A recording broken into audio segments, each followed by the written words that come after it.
14 अगस्त 2005 सुबह का वक्त था। हीलियोस फ्लाइट 522 साइप्रस के लार्नका इंटरनेशनल एयरपोर्ट से ग्रीस के एथेंस इंटरनेशनल एयरपोर्ट जाने के लिए तैयार थी। सुबह के करीब 9:07 पर फ्लाइट ने उड़ान भरी। उस समय इसमें 115 पैसेंजर और 6 क्रू मेंबर सहित 121 लोग सवार थे और इसे उड़ा रहे थे 58 वर्षीय German contract base pilot Hans Jurgen Merten, जिन्हें कुल 16,900 फ्लाइट आवर्स का अनुभव था। वहीं इनके को पायलट के तौर पर मौजूद थे 51 वर्षीय पैम्पोस चार्लम्स, जिन्हें कुल 7,549 फ्लाइट आवर्स का अनुभव था। वहीं फ्लाइट अटेंडेंट के तौर पर एंड्रियास प्रोड्रोमो कमान संभाल रहे थे। उड़ान भरने के 5 मिनट बाद यानी 9:12 पर प्लेन 12,040 फीट की ऊंचाई पर पहुंच गया और इस ऊंचाई पर पहुंचने के बाद ही अचानक प्लेन में एक अलार्म बजने लगता है। जब इस अलार्म की जांच की गई तो पता चला कि ये take off configuration warning alarm था, जिसे देखने के बाद दोनों पायलट हैरान हो गए। और वो इसलिए क्योंकि take off configuration warning alarm तब बजता है जब प्लेन ग्राउंड पर होता है और उड़ान भरने के लिए तैयार नहीं होता। ऐसे में 12,000 फीट की ऊंचाई पर इस अलार्म के बजने का मतलब दोनों पायलट को समझ ही नहीं आ रहा था। स्थिति की गंभीरता को भांपते हुए उन्होंने एटीसी यानी एयर ट्रैफिक कंट्रोल से संपर्क साधना ही उचित समझा। फिर उन्होंने तुरंत ही एटीसी से संपर्क कर उन्हें बताया कि उनके विमान का take off configuration warning alarm बज रहा है। पायलट एटीसी को ये सब बता ही रहे थे कि इतनी ही देर में प्लेन के कॉकपिट में मौजूद कंट्रोल पैनल पर कई सारे अलार्म एक साथ बजने शुरू हो गए और इन अलार्म्स की आवाज के कारण पायलट्स की आवाज एटीसी तक पहुंचना भी बंद हो गई। साथ ही प्लेन का मास्टर क्वेश्चन अलार्म भी बजने लगा था, जिसका मतलब था कि प्लेन के कई सारे सिस्टम एक साथ ओवरहीट हो चुके हैं। दोनों ही पायलट्स की दिक्कतें अब बढ़ने लगी थी। उन्हें कुछ समझ नहीं आ रहा था कि अचानक ये सब क्या हो रहा है। इधर ये सब देखकर प्लेन में अफरा तफरी का माहौल बन गया। क्रू मेंबर लगातार यात्रियों को शांत कर रहे थे। सभी पैसेंजर्स को सांस लेने में काफी ज्यादा दिक्कत आ रही थी, इसलिए उनके ऑक्सीजन मास्क अपने आप ही नीचे आ गए। दरअसल जब प्लेन में ऑक्सीजन का लेवल कम होता है तो ऑक्सीजन मास्क अपने आप ही नीचे आ जाते हैं। इस दौरान प्लेन लगभग 18,000 फीट की ऊंचाई पर था। पायलट बार बार एटीसी से संपर्क कर उन्हें अपनी समस्या बताने का प्रयास कर रहे थे, लेकिन उनकी बात एटीसी तक पहुंच ही नहीं पा रही थी और कुछ ही देर में प्लेन का एटीसी से कनेक्शन भी पूरी तरह टूट गया। इसके बाद भी एटीसी ने बार बार फ्लाइट से संपर्क साधने की कोशिश की, लेकिन उन्हें कोई उत्तर नहीं मिला। प्लेन अब लगातार ऊपर की ओर बढ़ता जा रहा था। आमतौर पर इस रूट पर फ्लाइट को लगभग 1 घंटे और 45 मिनट का समय लगता है, यानी करीब 10:45 पर इस प्लेन को एथेंस एयरपोर्ट पर पहुंचना था। 9:23 पर प्लेन 34,000 फीट की ऊंचाई पर पहुंच चुका था। इसके बाद 9:37 पर यह विमान एथेंस के फ्लाइट इंफॉर्मेशन रीजन में पहुंच गया। 10:12 से 10:50 तक एथेंस एटीसी यानी एथेंस एयर ट्रैफिक कंट्रोल की टीम रेडियो कॉल्स के जरिए इस प्लेन से संपर्क साधने की कोशिश करती रही, लेकिन उन्हें कोई जवाब नहीं मिला। अब 10:45 हो चुके थे और इस समय प्लेन को एथेंस इंटरनेशनल एयरपोर्ट पर लैंड करना था, लेकिन प्लेन का अभी तक कुछ अता पता नहीं था। कुछ अनहोनी की आशंका के चलते ग्रीस अधिकारियों ने तुरंत ही अपने 2 सबसे बढ़िया F-16 फाइटर जेट को इस विमान को ढूंढने के लिए भेजा। कुछ ही देर में इन फाइटर जेट्स ने हीलियोस फ्लाइट 522 को ढूंढ लिया। इनमें से एक फाइटर जेट उड़ते उड़ते इस विमान के बहुत करीब आ गया था, ये देखने के लिए कि अंदर आखिर चल क्या रहा है। तो इस फाइटर जेट पायलट ने देखा कि प्लेन के अंदर को पायलट की सीट पर कोई बैठा हुआ है। वहीं मेन पायलट अपनी सीट पर सिर नीचे करके बेसुध हालत में पड़ा हुआ है। फिर ये फाइटर जेट पीछे गया और अब इसने पीछे वाली खिड़की से प्लेन के अंदर के हालात का जायजा लिया। लेकिन फाइटर जेट के पायलट के लिए हैरानी की बात तो ये थी कि अपने बराबर में 2 फाइटर जेट्स के उठने के बावजूद किसी भी पैसेंजर्स ने मुड़कर उनकी तरफ नहीं देखा। किसी भी पैसेंजर की तरफ से उन्हें कोई भी रिएक्शन नहीं मिला। तभी लगभग 11:49 पर फाइटर जेट्स के पायलट्स ने देखा कि एक शख्स प्लेन के कैबिन से होकर कॉकपिट की तरफ जा रहा है। कुछ ही सेकंड्स में ये शख्स प्लेन की पायलट सीट पर बैठा हुआ दिखाई दिया। कॉकपिट में बैठे इस शख्स को देखकर फाइटर जेट्स के पायलट ने इसे इशारा कर स्थिति के बारे में जानना चाहा। ये शख्स भी उन फाइटर जेट्स के पायलट्स को कुछ बताना चाह रहा था, लेकिन वो कुछ बोल ही नहीं पाया। तभी लगभग 1 मिनट बाद 11:50 पर प्लेन के लेफ्ट इंजन ने काम करना बंद कर दिया और प्लेन लेफ्ट साइड से झुककर तेजी से नीचे की ओर गिरने लगा। पायलट सीट पर बैठा वो शख्स इसे कंट्रोल करने की कोशिश तो कर रहा था, लेकिन वो इसे कंट्रोल कर ही नहीं पा रहा था। ठीक 12 बजे प्लेन के राइट इंजन ने भी काम करना बंद कर दिया। प्लेन का कंट्रोल अब पूरी तरह से खो चुका था। 12:04 पर प्लेन एथेंस से लगभग 40 किलोमीटर दूर ग्रामेटिको की पहाड़ियों में जाकर क्रैश हो गया और इसके क्रैश होने के साथ ही इसमें सवार क्रू मेंबर समेत सभी 121 लोगों की मौत हो गई। दोस्तों एक बार महसूस कीजिए उस पल को जब 121 यात्रियों से भरा ये प्लेन जब पहाड़ से टकराया होगा तो क्या गुजरी होगी उन फाइटर जेट्स के पायलट पर, जिन्होंने इन लोगों को अपनी आंखों के सामने जाते हुए देखा होगा और वो इनके लिए कुछ भी नहीं कर पाए होंगे।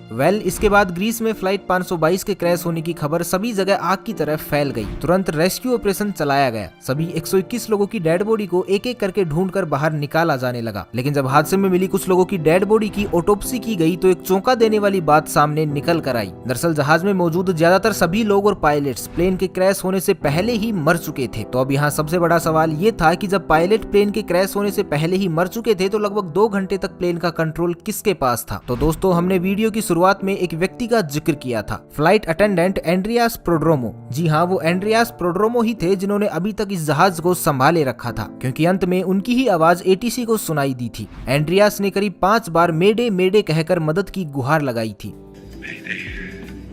Mayday. Flight 5. एंड्रियास के पास यूके कमर्शियल पायलट का लाइसेंस तो था, लेकिन उन्हें इतना एक्सपीरियंस नहीं था कि वो बोइंग 737 जैसे प्लेन को कंट्रोल कर सके। लेकिन बावजूद इसके वो इस विमान को घनी आबादी के क्षेत्र से दूर ले जाने में कामयाब रहे। जब एक्सपर्ट्स ने इस घटना के पीछे की वजह जानने के लिए जांच शुरू की तो उसमें सामने आया कि जब प्लेन लेफ्ट साइड में झुक गया था तो इसका कारण ये था कि प्लेन के लेफ्ट इंजन में फ्यूल खत्म हो गया था। लेकिन अभी भी इस हादसे की जड़ तक पहुंचा जाना बाकी था। तभी अचानक एक इन्वेस्टिगेटिव ऑफिसर की नजर कंट्रोल पैनल के एक बटन पर पड़ी और ये बटन था प्लेन के प्रेशर को सेट करने का। इस बटन को देखते ही उस ऑफिसर को पूरी कहानी समझ में आ गई। आपकी जानकारी के लिए बता दें कि प्रेशराइज बटन पूरे जहाज में एयर का प्रेशर कंट्रोल करता है। जनरली जहाज के बाहर लगे इंजन बाहर की हवा को थोड़ा थोड़ा करके अंदर भी भेजते रहते हैं ताकि विमान के अंदर बैठे लोगों को ऑक्सीजन मिल सके। आमतौर पर इस प्रेशराइज बटन को ऑटोमेटिक मोड पर ही रखा जाता है और अगर कभी इसे मैनुअल मोड पर किया भी जाए तो कैप्टन व को पायलट को इसका ध्यान रखना पड़ता है। अब हादसे की जड़ तक पहुंचने के लिए हम आपको घटना से एक दिन पहले ले चलते हैं, जब बोइंग 737 का ये जहाज अपनी रूटीन सर्विस पर गया हुआ था। वहां इसको अच्छे से चेक करके इसकी सर्विस की गई और वहीं इसकी जांच करने वाले लोगों ने इसे मैनुअल मोड पर करके इसे पायलट को सौंप दिया था। विमान की उड़ान भरने से पहले पायलट और को पायलट दोनों का इस ओर ध्यान ही नहीं गया कि उनके प्लेन का मैनुअल मोड चालू ही रह गया है और इसके कारण जहाज में धीरे धीरे ऑक्सीजन की मात्रा घटने लगी थी, जिसके कारण विमान में बैठे सभी यात्रियों को बेचैनी होने लगी। और जब कॉकपिट में बैठे पायलट्स को ये अलार्म सुनाई दिए तो उन्होंने इसके पीछे का कारण जानना शुरू किया। लेकिन एक बार के लिए भी उनका ध्यान इस ओर गया ही नहीं कि प्लेन का प्रेशराइज बटन ऑन ही रह गया है। इस वजह से कॉकपिट में भी ऑक्सीजन का लेवल घट गया था, जिसके कारण दोनों पायलट बेहोशी की हालत में जाने लगे थे। विमान के अंदर ऑक्सीजन मास्क तो सभी यात्रियों को मिल चुका था, लेकिन कॉकपिट में ऑक्सीजन मास्क अपने आप नीचे नहीं गिरते, जिस कारण से दोनों पायलट बेहोश हो गए। साथ ही प्लेन में मौजूद यात्री और क्रू मेंबर भी अब एक एक करके बेहोश होने लगे थे, क्योंकि इनकी पैसेंजर सीट के ऊपर लगा ऑक्सीजन मास्क केवल 12 मिनट तक की ही ऑक्सीजन दे सकता था और ऑक्सीजन न मिल पाने के कारण सभी लोग धीरे धीरे दम तोड़ रहे थे। प्लेन अब ऑटो पायलट मोड पर ही एथेंस की तरफ बढ़ता जा रहा था। एक समय ऐसा आया जब प्लेन में मौजूद सभी सदस्यों ने दम तोड़ दिया, केवल एक जने को छोड़कर, और ये थे फ्लाइट अटेंडेंट एंड्रियास प्रोड्रोमो। अब आप भी यही सोच रहे होंगे कि आखिर एंड्रियास इतने लंबे समय तक कैसे जीवित रहे। तो आपको बता दें कि एंड्रियास एक स्कूबा डाइवर थे और क्योंकि स्कूबा डाइवर अपनी सांसों को लंबे समय तक रोक पाने में सक्षम होते हैं, इसलिए वो अब तक जिंदा रहे। लेकिन ऑक्सीजन प्रॉपर न मिलने के कारण अब उनकी भी हालत खराब हो चुकी थी। लेकिन जैसे तैसे करके वो कॉकपिट तक पहुंचे और प्लेन को कंट्रोल करने की कोशिश करने लगे। लेकिन एथेंस तक पहुंचते पहुंचते ये प्लेन यात्रियों की जगह उनकी लाशों से भर चुका था। एंड्रियास अंत तक प्लेन को कंट्रोल करने की कोशिशों में लगे रहे, लेकिन दुर्भाग्यवश वो इसमें सफल नहीं हो सके और अंततः प्लेन पहाड़ियों में जा टकराया और इसमें सवार सभी 121 लोगों की दुखद मौत हो गई। इस घटना के लगभग 15 महीनों बाद ग्रीस के अधिकारियों ने इस घटना की रिपोर्ट पेश की, जिसमें बताया गया कि इस पूरी घटना के लिए सिर्फ और सिर्फ एक बटन जिम्मेदार था, प्लेन का प्रेशराइज बटन, क्योंकि ये बटन उस वक्त मैनुअल मोड पर था। लेकिन भले ही अधिकारियों को ये नहीं लगता हो, पर हमारी नजर में असल दोषी उस सर्विस सेंटर के एम्प्लॉय थे जहां प्लेन रूटीन सर्विस के लिए गया था, क्योंकि उन्होंने इस प्रेशराइज बटन को ऑटो से मैनुअल मोड पर कर दिया था। लेकिन इस बात की खबर किसी को भी नहीं दी थी। ऐसे में या तो उन्हें इसे वापस ऑटो मोड में डालना चाहिए था या पायलट को इस बात से अवगत करवाना चाहिए था, लेकिन उन्होंने ऐसा कुछ नहीं किया। शायद अगर वो इतनी बड़ी लापरवाही नहीं करते तो उस दिन 121 लोगों को अपनी जान नहीं गंवानी पड़ती। तो आपकी इस बारे में क्या राय है, हमें कमेंट करके जरूर बताइए। तो बस आज के लिए इतना ही, मिलते हैं एक नई वीडियो में। तब तक के लिए खुश रहें, मस्त रहें, हंसते रहें। भगवान करे आप सभी का दिन शुभ हो।